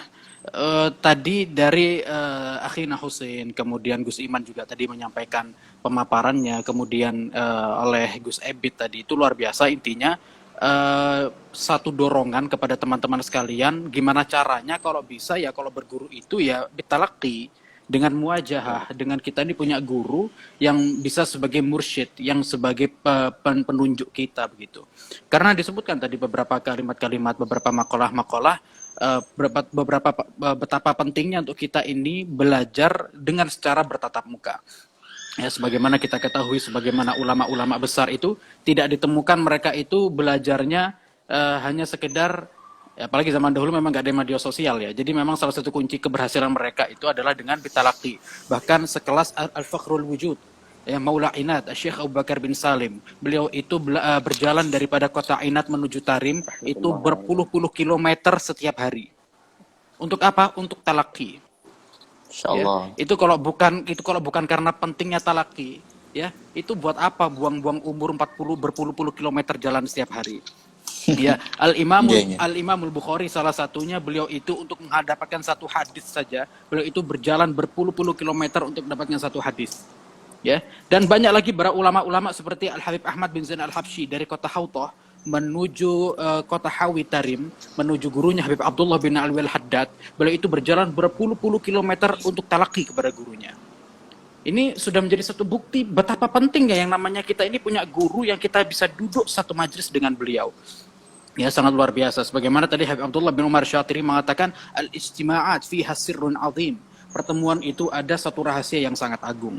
Maka tidak bisa dipungkiri ini adalah yang number one. Udah nggak ada obat lagi udah. Kalau udah bertemu sama satu guru itu udah yang the best gitu ya. Cuman begini, Gus Ebi tadi saya sepakat dikatakan bahwasannya ini adalah suatu keniscayaan. Suatu sudah menjadi era digital. Ini sudah menjadi perkembangan zaman. Media sosial sekarang sangat luar biasa. Nah, sehingga hampir sekarang ini jangankan yang dewasa-dewasa, bocil-bocil aja punya media sosial sekarang. Ya, anak-anak kecil aja Kecilnya itu luar Hussein. biasa. Anak-anak kecil aja, yang SD aja udah punya HP Android, isinya Instagram, Facebook, TikTok, dan lain-lain sebagainya. Luar biasa. Termasuk Maka oh naam, masya Allah. Saya jadi teringat Ah, tapi- video Om Toilet Omnya Lora Hussein Gambaran. Oh iya, itu luar biasa itu. Luar biasa. Iya. Teman-teman yang belum lihat videonya dilihat ya. Masya Allah. Nah, Mantap ya. ya begini. Nah, bahkan saking pentingnya majelis seperti itu sampai saya teringat ada satu makalah ulama, majlisul ilmi wahid tutfi'u arba'ina majalis as-su. Ya, satu majelis kebaikan, itu bisa memadamkan daripada 40 majelis keburukan di sekitarnya. Nah, ini menunjukkan sangat luar biasa yang namanya Anda duduk bersama guru mendengarkan ilmu di dalamnya. Bahkan bisa memadamkan, bisa minimalisir dosa-dosa yang ada di dalam 40 majelis keburukan. Entah itu majelis judi, majelis apapun, itu bisa minimalisir dosanya dengan adanya satu majelis kebaikan. Namun begini. Makalah siapa, Bib? Ada satu makalah ulama, saya lupa. Nanti kalau tahu saya share nanti. Nah, ada satu makalah ulama. Tapi begini, saya sering ditanya oleh teman-teman, Bib, jujur Bib, saya ini sampai saat ini belum bisa menemukan guru satupun di daerah saya. Mungkin ada yang hidupnya di daerah agak pedalaman mungkin, sehingga benar-benar sulit gitu. Katanya ada satu, itu pun alirannya tidak Ahlus Sunnah wal Jamaah, sehingga dia pun tidak berani begitu. Maka menjadi suatu yang dilema gitu, bingung. Ya, saya mau tetap menganjurkan ke sana, akhirnya juga menyesatkan dia. Terus misalkan saya nggak menganjurkan gimana. Nah, ala kulli hal, sosmed ini benar-benar jalan keluar. Nah, yang penting tadi yang ditekankan oleh Gus Iman, oleh Gus Ebi tadi yang luar biasa adalah harus benar-benar jangan salah target. Antum belajar kepada siapa? Harus benar-benar tahu profil dari pendakwah tersebut, itu harus tahu. Kalau Gus Iman tadi bilang setidaknya dari pondok pesantrennya. Ya, mondok di mana? Mungkin mondok di Lirboyo, alma mater ya. Mondok di Lirboyo, mondok di Sidogiri, mondok di pondok-pondok Ahlus Sunnah wal Jamaah, itu yang oke, ini berarti ustadz ini bisa kita ambil ilmunya. Begitu, itu penting sekali, begitu ya. Naam. Tapi teman-teman sekalian, jangan salah paham dengan dari pemaparan dari ustadz-ustadz tadi itu. Jangan akhirnya ya udahlah, ini saya nggak nemu ustadz, akhirnya kayak belajar di media sosial ini sama sekali nggak berguna. Jangan. Guru saya Habib Umar bin Hafid tadi mengatakan bahwasannya beliau itu pernah ditanya soal belajar melalui internet. Beliau itu mengatakan bahwasannya tidak ada masalah selama Anda ada irtibat dengan guru tersebut. Anda ada ikatan hati, ada ikatan batin, dan Anda serius dalam belajar. Bahkan yang lebih menarik lagi, Habib Umar pernah ditanya gimana hukumnya bisa nggak diterima ijazah melalui internet. Ya, misalkan ada ijazah amalan sholawat, ada ijazah amalan apa begitu kan? Kira-kira bisa nggak ijazah itu kita ucapkan qabil tu melalui internet yang hanya sekedar kita baca? Habib Umar mengatakan kalau Anda memang benar-benar serius untuk mengamalkan itu, maka Anda bisa mendapatkan ijazah tersebut. Luar biasa. Ini Habib Umar bin Hafid mengatakan ini ala wasi'i judi rabbina. Ya, ini adalah termasuk daripada luas sifat kedermawanan Allah Subhanahu wa taala yang mungkin tidak bisa dikatakan tidak kalau misalkan akan mendapatkan pahala yang besar begitu. Termasuk tadi Husain menyampaikan hadis qudsi yang luar biasa di kitabnya Syekh Ali Jum'ah tadi, beberapa hadis-hadis tentang fadilah duduk di majelis Maka saya kalau kemarin waktu live saya juga ditanya, Bib, kira-kira kalau hadir live begini sama nggak sih pahalanya sama kayak hadir di majelis ilmu? Offline. Saya katakan Oh, tetap kalau hadir di majelis ilmu itu real karena itu hadis Nabi. Tapi kita adalah hamba yang tidak boleh putus asa dengan rahmat Allah Subhanahu wa taala, maka ala wasi'i judi rabbina, atas keluasan daripada kedermawanan Allah Subhanahu wa taala, maka kita berhusnudzon kepada Allah walaupun Anda sekarang belajar di live dari guru Anda ataupun Anda belajar di YouTube dan sebagainya, insya Allah bisa jadi mendapatkan pahala yang sama. Ana inda dzanni abdi bi. Ya, Allah Subhanahu wa taala berfirman, aku tergantung dengan prasangka hambaku kepadaku. Why not? Kenapa tidak kita harus berprasangka baik kepada Allah Subhanahu wa taala dengan meyakini pahalanya sama. Tapi tidak mengurangi semangat Anda untuk belajar kepada guru yang bisa Anda duduk bersamanya. Itu penting sekali, begitu ya. Karena itu yang akan membimbing Anda. Nah, terakhir. Yang tidak kalah penting masalah mencari ilmu ini tadi sudah banyak dipaparkan adalah adab, attitude, akhlak. Maka Anda mau cari ilmu sebanyak apapun di media sosial, tapi Anda tidak punya attitude atau bad attitude, maka itu adalah habaan manthura. Maka adalah suatu hal yang tidak ada gunanya. Itu adalah suatu hal yang percuma dan tak berguna. Begitu ya. Maka yang menjadi miris di antara teman-teman sekalian di media sosial ini, terutama netizen Indonesia ini terkenal apa? Menjadi netizen yang paling tidak berakhlak. Entah di Asia Tenggara ataupun di dunia, na'udzubillah min dzalik. Maha benar lagi, na'udzubillah min dzalik. Ya, na'udzubillah min dzalik. Netizen yang paling tidak berakhlak. Coba, misalkan begini, ada satu orang, satu influencer mungkin dari negara lain yang tiba-tiba kayak nyenggol Indonesia. Itu katanya jangan main-main sama orang Indonesia, kamu akan dihabisi, kamu akan dikata-kata dan sebagainya. Sampai akhirnya itu orang itu sampai kena mental gara-gara omongannya orang Indonesia. Apakah ini bisa disebut prestasi? Ya, no. Maka tidak kita katakan itu tidak. Maka di media sosial selain antum sudah bisa mendapatkan guru yang baik, antum juga harus bisa merubah attitude yang baik. Antum yang saat ini masih suka hate comment, yang masih suka komen-komen keburukan di lapak komen orang lain, ataupun orang antum yang suka bikin video dengan kalimat-kalimat ujaran kebencian, tub ilallah. Ya, bertobatlah kepada Allah Subhanahu wa taala. Tubu ilallah. Taubat kepada Allah Subhanahu wa taala. Maka justru jangan dikira, oh ini cuma ketikan aja kok. Saya nggak mengucapkan ketikan Anda itu hukumnya sama dengan Anda dengan lisan hukumnya. Ya, sebagaimana Allah hadits Nabi Muhammad, afdhalul a'mal ilallahi ta'ala hifdzul lisan, menjaga lisan. Maka sama itu hukumnya menjadi Anda ketikan itu tadi. Karena ketikan itu adalah mewakili lisan Anda. Anda ingin ngomong apa? Karena ini adalah melalui komentar ya, Anda melalui ketikan. Itu dosanya sama dengan Anda berucap yang keburukan, naudzubillah min dzalik. Maka ini menjadi tidak kalah pentingnya. Ya, salah satunya juga adalah kalau belajar ilmu itu, kalau belajar sama guru, itu kita bisa melihat bagaimana akhlak daripada guru kita. Tahu nggak? Murid-murid Imam Malik, sekelas Imam Malik bin Anas yang beliau itu dijuluki sebagai Imam Daril Hijrah. Sampai dikatakan tidak ada ulama yang berani berfatwa kalau selama masih ada Imam Malik bin Anas. Imam Daril Hijrah. Luar biasa, fatwanya luar biasa. Guru daripada Al-Imam Syafi'i. Imam Malik bin Anas, beliau itu, ya murid-muridnya, itu banyak. Saya katakan ada beberapa murid-muridnya, saya agak lupa. Ada beberapa murid-muridnya mengatakan, saya kalau belajar sama Imam Malik itu, hampir 20 tahun, itu saya tidak full murni untuk fokus di pelajaran. Tapi saya fokus untuk bagaimana melihat daripada akhlak Imam Malik. Ya, justru murid-muridnya itu nggak begitu fokus dengan pelajarannya yang begini-begini, enggak. Justru dia katakan 20 tahun, 18 tahunnya belajar akhlak, 2 tahunnya belajar ilmu. Ya, itu yang dilihat adalah bagaimana gerak-geriknya Imam Malik, bagaimana beliau makan, bagaimana beliau minum, bagaimana beliau berjalan, bagaimana beliau ini bermuamalah dengan orang. Ini sikap yang luar biasa gitu loh, 20 tahun dihabiskan untuk melihat gerak-gerik. Nah, ini salah satu fadilah keutamaan kalau kita punya guru.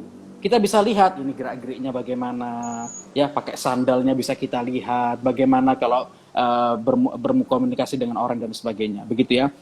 Maka di sini Al-Faqir intinya adalah ini, mohon maaf ya, ini bukan Al-Faqir orang yang paling berakhlak. Ya, kita semua adalah saling belajar. Intinya adalah ayo kita saling belajar, intinya adalah attitude. Ya, Pak, intinya adalah attitude. Walaupun Anda tidak bisa menguasai banyak ilmu, setidaknya dalam bermedia sosial Anda harus punya good attitude. Punya akhlak yang baik, Anda jangan suka hate comment dimanapun, Anda jangan terlalu banyak ikut urusan orang lain yang berkaitan dengan apapun, urusi Anda diri sendiri, yang penting Anda follow daripada ustadz-ustadz, daripada ulama-ulama, Anda fokus belajar silahkan, sambil Anda usaha untuk cari ustadz yang lain, begitu ya. Yang penting attitude kita jaga, insya Allah kita benar-benar bisa sesuai dengan tema kita, yaitu mendapatkan pola belajar Islam yang baik di media sosial.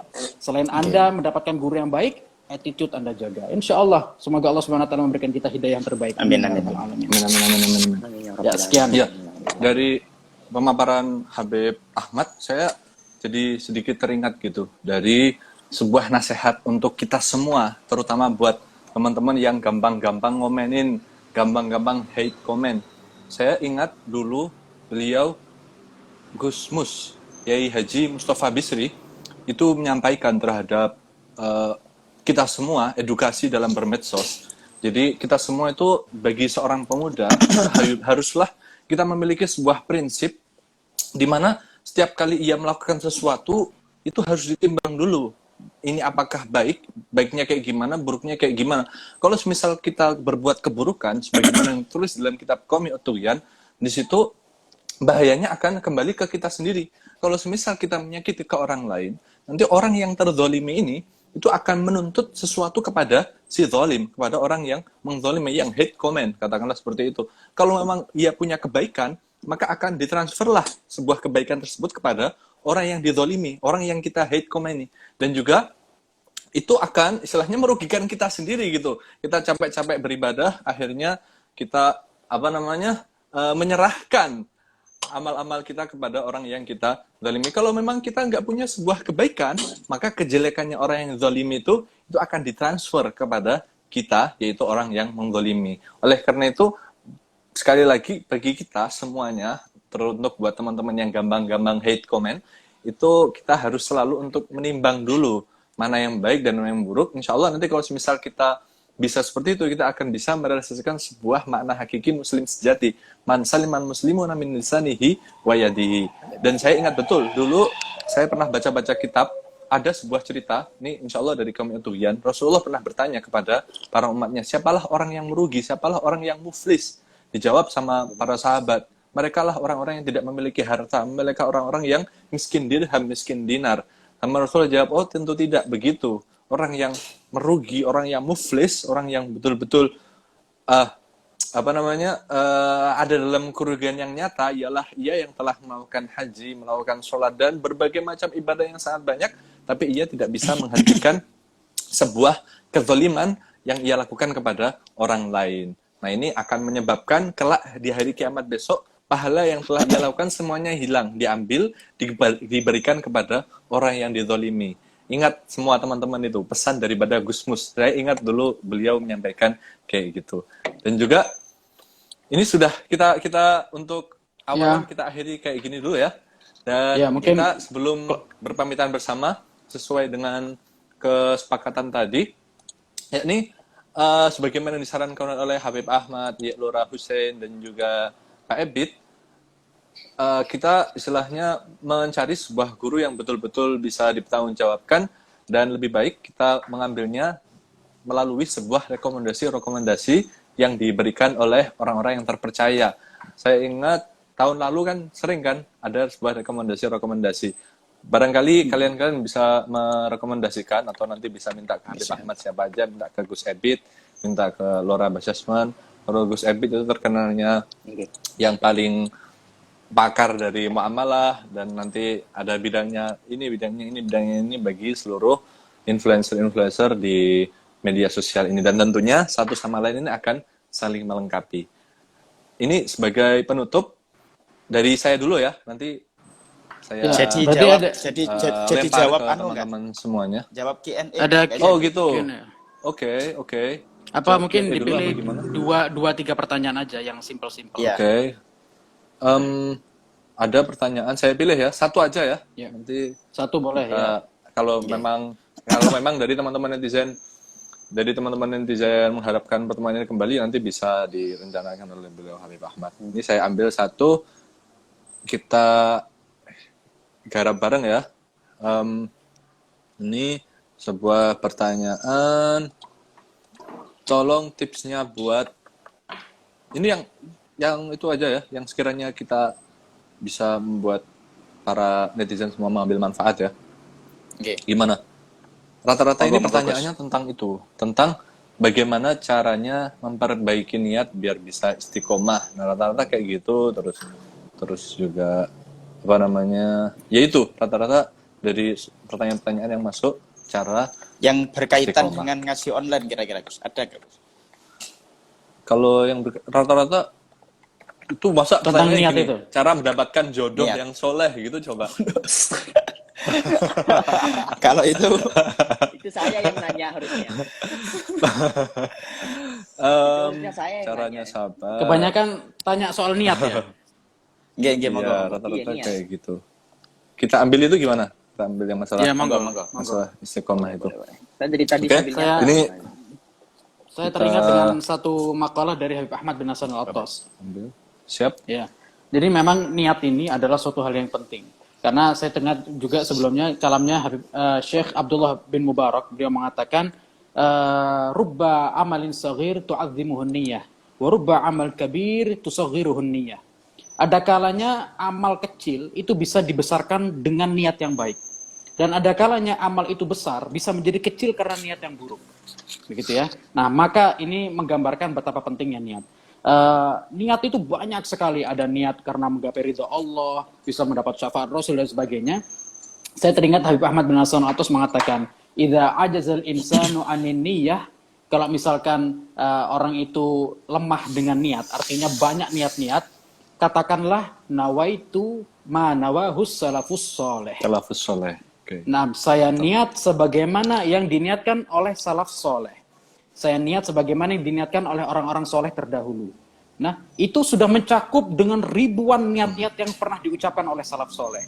Dengan sangat simpelnya, Laras. Habib Ahmad bin Hasan Al-Attas mengatakan itu cukup. Jadi panjenengan, antum-antum semuanya teman-teman, mau makan bisa, mau minum, aktivitas apapun, termasuk mau belajar di media sosial, belajar kepada guru, niatkan, ya Allah, saya niat belajar ini sebagaimana yang diniatkan oleh orang-orang soleh terdahulu, insya Allah bisa mencakup ribuan niat dengan satu ucapan saja. Wallahu a'lam bishawab. Baik, mantap. Ya, ini perlu jawaban Ghazali. dari teman-teman yang dari iya, Monggo silakan, dari Laura. Nah, Laura saya Basasman. cuma satu aja. Saya teringat Nggak Imam apa-apa. Ghazali itu dalam salah satu makalahnya, "Talabtul ilma li ghairillah, fa abal ilmu ay yakuna illa lillah." Jadi apa namanya? Aku menuntut ilmu karena selain Allah, kemudian ilmu itu enggan untuk menerima kami kecuali diniatkan kembali karena Allah tabaraka wa taala. Jadi dalam artian Insyaallah. tetap kembali ke hadis yang paling masyhur itu, "Famakkanat hijratuhu di dunia yusibuha wa imra'atin yankihuha fa hijratuhu ila ma hajara ilaih." Jadi ujung-ujungnya akan Oke. disampaikan sebagaimana tujuan awal kita gitu. Siap. Ya, baik, Oke. terima kasih. Bisa dilanjut menambahkan Bapak sedikit Ebit? ya. Iya, iya. Jadi kalau saya ada dalam salah satu hadis itu kan masih ingat ke? Seingat saya dijelaskan dalam taklim, kamin amalin yutasawwaru bi surati a'malid dunya wa yasiru bi husni niat min a'malil akhirah. Berapa banyak amal-amal yang berbau dunia, asalnya itu bersifat duniawi, tapi itu bisa dihitung menjadi amal akhirat dengan bagusnya niat. Misalkan seperti halnya kita makan, kita minum. Ini bukan hanya sebatas kenyang saja, tapi coba diniati, saya makan ini, saya niati sebagai wujud agar kuat dalam melaksanakan taat kepada Allah. Nah ini yang asalnya makan itu tidak ada pahalanya sama sekali bisa menjadi sebuah pahala. Sama halnya seperti belajar di media sosial. Kalau kita tahu kan media sosial ini tidak bisa kita mutlakkan hukumnya haram, sunnah, wajib dan lain sebagainya. Tapi ini hanya sebatas wasilah, sebatas perantara kita gunakan untuk apa media sosial ini. Sebab mohon maaf, media sosial ini yang perlu kita pahami punya algoritma tersendiri. Ketika jenengan, mohon maaf ya, jenengan lihat orang, coba lihat terhadap pencarian Instagramnya. Kalau seandainya yang muncul itu foto-fotonya orang soleh, fotonya Habib Ahmad, Basasman, ini insya Allah yang dibuka itu aman-aman. Tapi kalau pencarian kok isinya artis-artis perempuan cantik-cantik semua, lah ini patut ditanyakan algoritmanya. Lah ini ya, makanya apa? Alangkah baiknya kita dalam bermedsos coba kita niati untuk istifadah. Sebab apa? Media sosial ini adalah sebuah perantara. Kalau kita gunakan untuk hal yang baik, maka berapa banyak pahala yang kita dapat. Sesuai hadis dari Rasulullah SAW tadi. Itu barangkali, Gus. Oke, mantap. Nah, kalau tambahan dari saya, itu mengutip sedikit dari salah satu Habib, saya lupa ini Habibnya Habib Salim Asy-Syadzili atau Habib Umar. Beliau sempat menyampaikan agar seorang bisa memiliki niat yang baik dan juga bisa istiqomah. Itu kuncinya dari dawah beliau yang artinya lihatlah sebuah keadaan di mana engkau ingin mati dalam keadaan itu, maka tetapilah dan langgengkanlah perbuatan itu, dan lihatlah sebuah keadaan di mana engkau ingin terhindar dari sesuatu tersebut, maka jauhilah. Itu saya rasa merupakan sebuah langkah pertama. Habib Umar ya? Bukan, langkah itu Habib pertama. Umar bin Abdurrahman Al-Attas, Sahibur Ratib Al-Attas. Habib Umar bin Oh, siap. Habib Umar bin Abdurrahman Al-Attas, Sahibur Ratib Al-Attas. Abdurrahman Al-Attas, oke. Nah, dari dawah itu bisa menjadi sebuah dorongan untuk teman-teman untuk bisa melakukan sebuah af'al, sebuah amal-amalan semuanya yang bisa dilakukan agar senantiasa menetapi mulazamah terhadap kebaikan-kebaikan itu. Untuk masalah niat-niat tadi sudah banyak sekali disampaikan oleh beliau-beliau terkait kaifiyahnya, terkait niat yang tulus oleh menurut Imam Al-Ghazali, terus dawuhnya beliau Pak Ebit yang mengkamin amalin. Dan yang paling mudah sih yang diterapkan di Pondok Pesantren Lirboyo, biasanya sebelum teman-teman memulai belajar, mereka sama-sama disuruh untuk menyenandungkan niat secara bareng-bareng yang mana terkumpulkan pada sebuah niat yang insya Allah kalian-kalian semua juga sudah hafal. Nawaitu ta'alluma linaili ridallahi wa walizal jahli an nafsi wa ghairihi dan seterusnya. Itu bisa kalian temukan dan bisa untuk kalian terapkan. Itu kan enak. Kita baca itu sambil agak dilagu sedikit, insya Allah bahkan anak-anak sekalipun, bahkan istilahnya keponakan saya sekalipun dengan mudahnya bisa hafal terhadap doa tersebut. Sekiranya itu sih untuk menjadi jawaban dari pertanyaan ini. Untuk itu ini sudah hampir jam 10. Closing statement ya. Baik, ini kita mulai dari siapa dulu nih? Dari Habib Ahmad dulu apa? Mungkin ya, dari Habib Ahmad, terus nanti ke Lora. Ya, saya terakhir aja. Ya, Lora Hussein. Saya terakhir aja. Oh, saya terakhir aja. Lora Hussein dulu. Iya. Putarannya tadi sesuai urutan tadi ya. Lora Hussein, urutan tadi. Ya. Ebit. Iya, siap. Ini adalah penutup ya. Ini adalah penutup yang sama di mana setiap kali saya ngisi seminar atau ngisi acara atau isi apa, penutupnya selalu sama. Masalah sosmed dan sebagainya. Terserah kamu mau ngelakuin apa. Ini buat netizen, bahasa ini saya sampaikan ke netizen. Mau jadi apa terserah, mau ngelakuin apa terserah, tapi jangan pernah lupa bahwasanya kamu adalah pribadi muslim yang bertanggung jawab terhadap keislamanmu di hadapan Allah Subhanahu wa taala. Ala wa kullukum ra'in wa kullukum mas'ulun 'an ra'iyatihi. Di mana ketika kita semua punya amanah yang diminta pertanggungjawaban terhadap segalanya oleh Allah Tabaraka wa taala. Setiap kali yang kita lakukan, selama kita ingat bahwasanya kita adalah seorang muslim yang bertanggung jawab terhadap setiap perilaku gerak-gerik kita, insyaallah segalanya akan terkontrol dengan baik. Walaupun kita sebagai umat manusia memang diciptakan oleh Allah Subhanahu wa taala sebagai pribadi yang bersalah. Namun justru karena kita sadar sebagai kita adalah pribadi bersalah, kita tidak merasa kita suci dan senantiasa kembali untuk melakukan kebaikan-kebaikan yang telah Allah Subhanahu wa taala tetapkan. Oke, barakallahu fikum. Baik, terima kasih Lora Hussein. Kalau dari saya pribadi itu teringat dari dawuh senior saya, teman saya yang saya anggap sebagai senior, itu bilang seperti ini. Jadi manakala kita, ya sebenarnya ini dawuh dari ulama sih, cuman saya dapatkan langsung dari teman saya ini, dari senior ini, bilangnya kurang lebih seperti ini. Manakala ada seseorang atau kita itu sudah merasa berilmu, maka disitulah letak kebodohan kita. Dan manakala kita saat masih merasa bodoh, kita semua masih merasa bodoh, maka di sanalah sebuah letak ilmu yang akan selalu berupaya meningkatkan kualitas diri. Nah, kita berkaca kepada ulama-ulama pendahulu kita yang ada di sekitar kita, ulama-ulama muktabar, semakin sepuh mereka malah justru semakin mempeng oleh yang ngaji. Semakin mempeng mereka melakukan senantiasa belajar, thalabul ilmi dan seterusnya. Dan semakin sepuh paham ya teman-teman semuanya, sepuh itu lanjut usia. Semakin sepuh seseorang dari mereka-mereka, dari beliau-beliau, itu bukan justru malah semakin lemah untuk mencari ilmu. Mereka tetap bisa dibilang mulazamatul ilmi. Sebagaimana saksi sejarah yang saya tahu sendiri dari orang tua saya pernah menyampaikan bahwa dulu Mbah Yai Ma'rus Ali, salah satu mantu daripada Mbah Abdul Karim yang diamanahi Lirboyo, itu beliau dulu di saat sudah menikah sekalipun, itu semangat istifadahnya luar biasa. Beliau setelah menikah itu masih bisa dibilang melempahkan diri beliau untuk mencari ilmu. Bahkan ayah saya, yaitu Buya Kafa, itu pernah diajak mencari ilmu di saat bulan Ramadan, itu diajak ngasuh kawaruh ngaji di ulama Kiai A, Kiai B, Kiai C, dan seterusnya. Dan kita sebagai orang yang katakanlah sejauh ini mencari ilmu, itu seharusnya justru jangan sampai kita punya perasaan sudah tinggi gitu. Jangan sampai kita punya perasaan sudah ngerosodur, namanya kayak gitu. Karena dengan kita memiliki perasaan tersebut, biasanya semangat himmah kita itu akan melemah.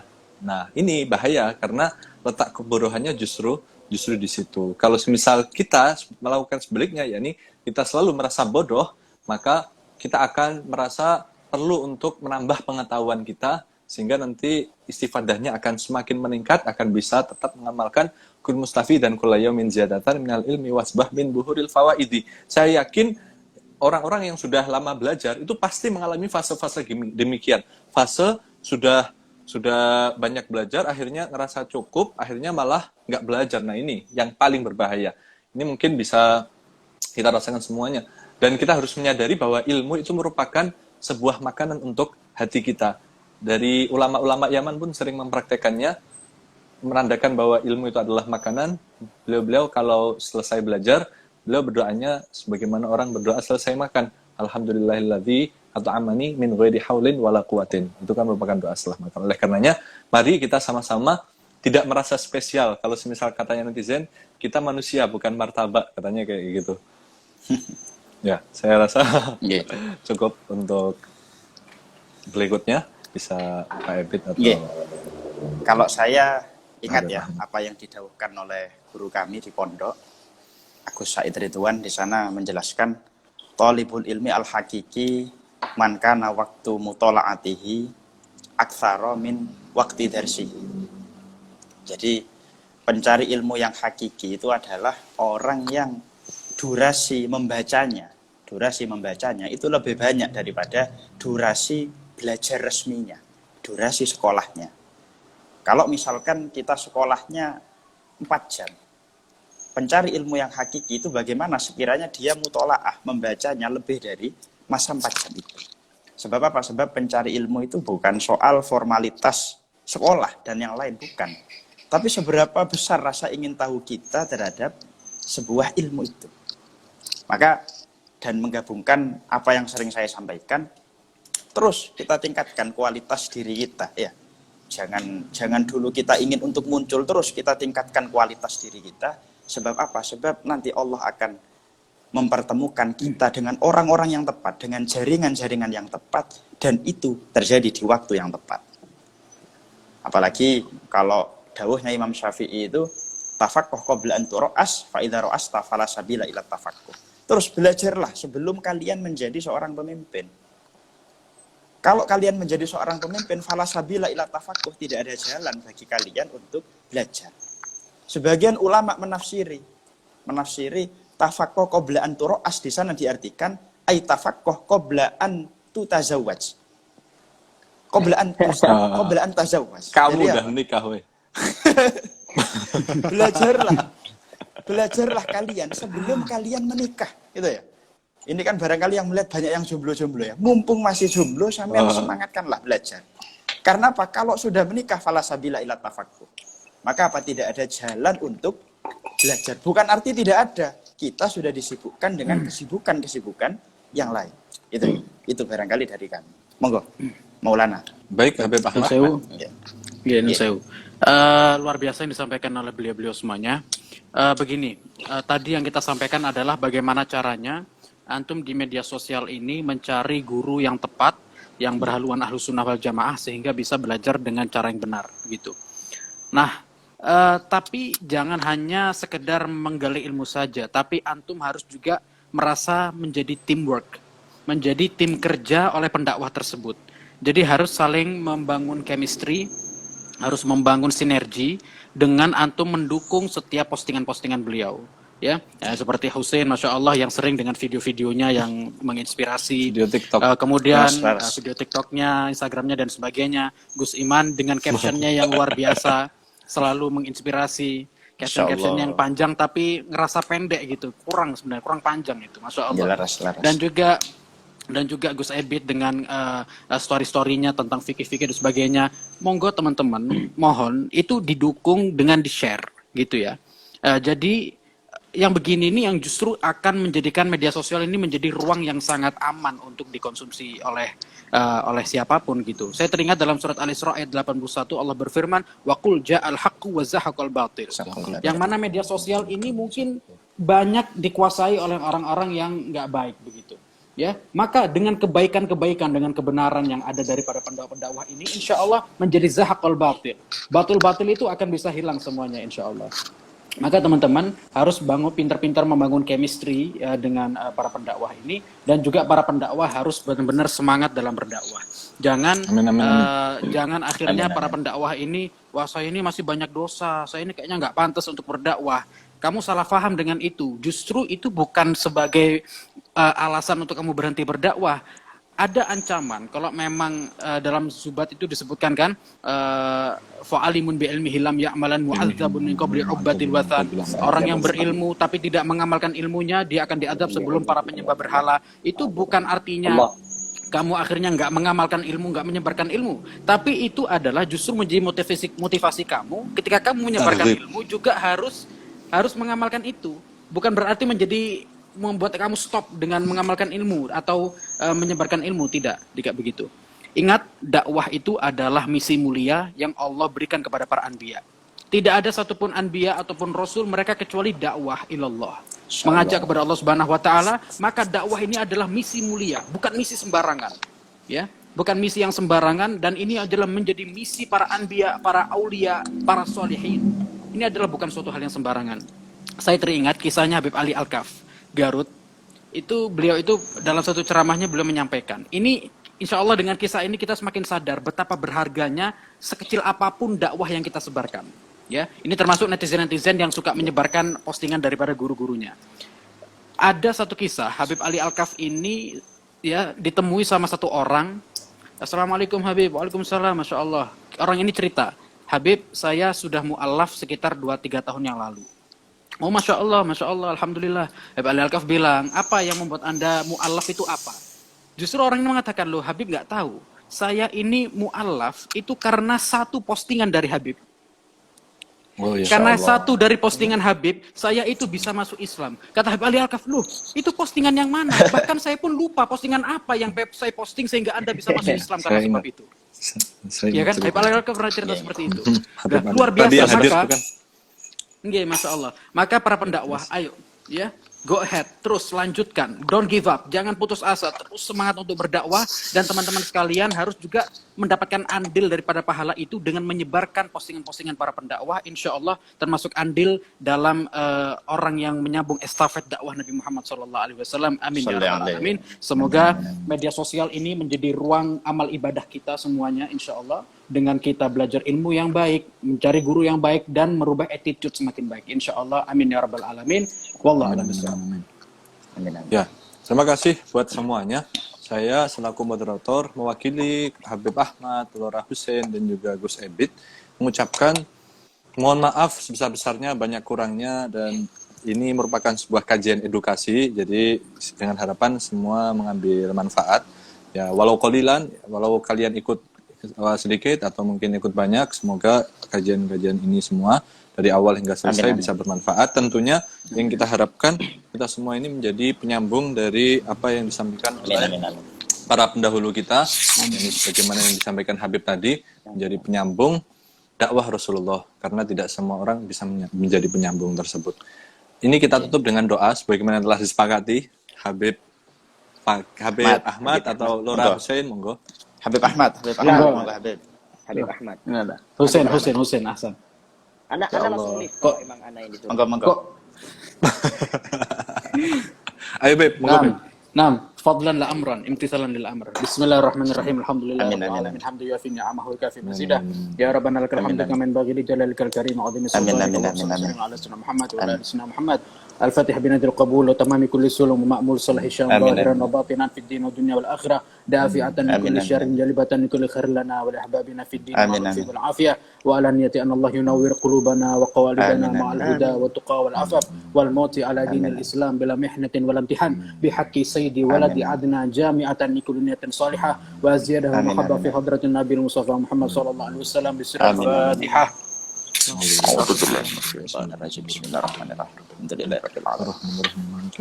صراط الذين أنعمت عليهم غير المغضوب عليهم ولا الضالين. Ini live-nya disimpan ya. Ya, Oke, jangan yang nyimpan kan. Iya. Ini Moga-moga kita bisa semua ketemu mengambil. lain waktu ini ya. Ya. Siap. Nanti mungkin teman-teman sekalian antum-antum bisa bantu share hasil live ini nanti biar Oke. bisa diketahui sama teman-teman yang nggak bisa ikut. Siap. Masyurul ilmi. Siap. Nah. Ayo kita pamit sama-sama. Sekian. Assalamualaikum warahmatullahi wabarakatuh. Assalamualaikum Waalaikumsalam warahmatullahi wabarakatuh. warahmatullahi wabarakatuh.